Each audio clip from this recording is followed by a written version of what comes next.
François Fillon has recently been hit with allegations of corruption, linked to allocating fake jobs to his wife and family with state money. This has shaken his race for the presidency and may shift the whole political atmosphere in France, with candidates like Marine Le Pen gaining many of his losses. Today, let's examine what Fillon has been accused of and why this matters.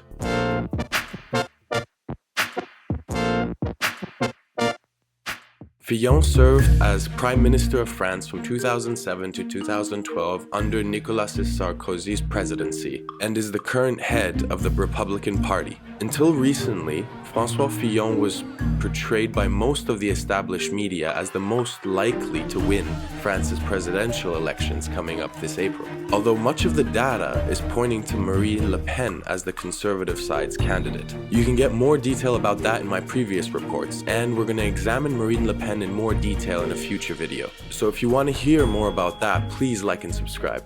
Last Wednesday, information emerged from Le Canal Enchaîné, a weekly newspaper which mixes satire with investigations, reported that Fillon's wife, Penelope, was paid with taxpayer money for a bogus job as a parliamentary assistant to her husband and as an aide in the National Assembly. Le Canal Enchaîné also reported that 2 of his 5 children were paid salaries as parliamentary aides while he was in the Senate. It is worth noting that in France it's not illegal to hire family members as long as the work is genuine. An investigation was then launched to see whether or not Penelope and her children were in fact working as aides in these positions, and Fillon's offices were searched to find out the validity of these claims. Regardless as to whether the investigation proves that his claims are correct or not, many people say that the damage to his campaign is irreversible, and it is not likely that the investigation will come to a conclusion before the elections. But I would argue that the real damage has been done to the political establishment as a whole.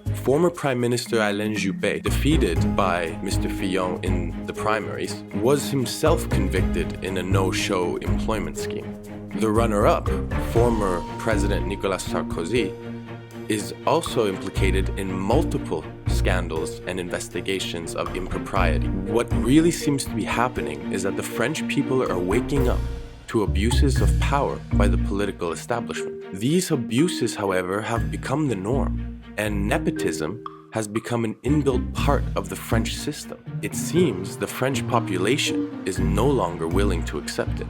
In France, to be a high-level member of the political class is to enter an elite society, where it seems okay to spend state money to give politicians an aristocratic lifestyle. Fillon has been in France's parliament for 30 years, and his wife has been working for him at least that long, he said. If they wanted to get me in trouble over this, they could have done it earlier, he complained.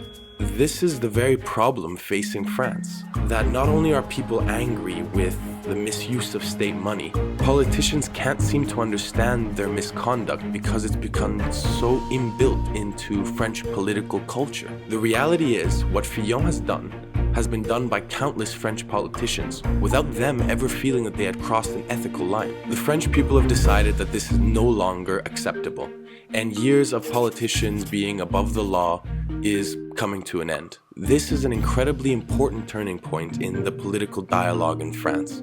France is not alone in Europe with these problems. Mediterranean countries like Greece, Italy, and Cyprus all face very similar issues. The thing to remember is that this is not a scandal of one politician, but a scandal for a wider political, cultural change. In France, the people through this have made a definitive choice away from the political tradition. One can only hope that this scandal marks a wider political change in public opinion, not only in France, but in other parts of Europe. These are undemocratic, unmeritocratic traditions that need to be changed for us to forge a better society. However, it's worth noting that the rise of more extremist political elements could derail this project, at least for the short term. One thing is certain, Fillon's scandal has wider implications, and this is a story that matters.